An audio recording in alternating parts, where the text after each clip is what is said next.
$196 pour faire Goma-Kinshasa, la baisse de prix n'a pas échappé aux habitants de l'Est de la République démocratique du Congo. Ils se pressent maintenant de prendre l'avion pour la capitale. La baisse de 40% sur le prix des billets décidée par les autorités congolaises est un soulagement pour les classes moyennes. Ainsi, Joseph Kabouika, un fonctionnaire qui s'est rendu ce matin à l'agence Congo Airways de Goma. Et c'est avantageux puisque, vous savez, avant on payait dans les $340.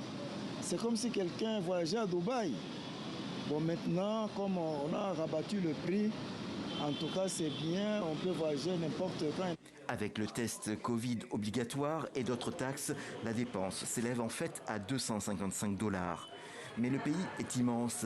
Il y a plus de 5000 km entre Goma et Kinshasa. L'avion reste donc un moyen de déplacement privilégié.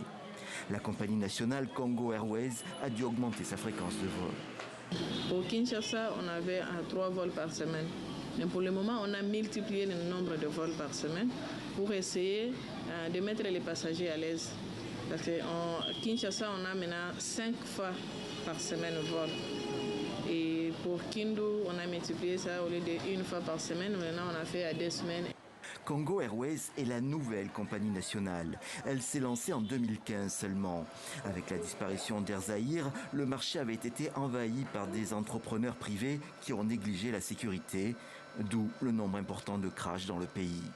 Mais Congo Airways, elle, vient d'obtenir une première reconnaissance. Pour Congo Airways, qui, elle, se définit comme une airline et qui a comme ambition, après le domestique, d'aller dans le régional, ensuite dans l'international, elle se veut d'être aux normes. La norme sécuritaire IOSA est délivrée par l'IATA, l'association du transport aérien international. C'est un premier pas salutaire pour les Congolais.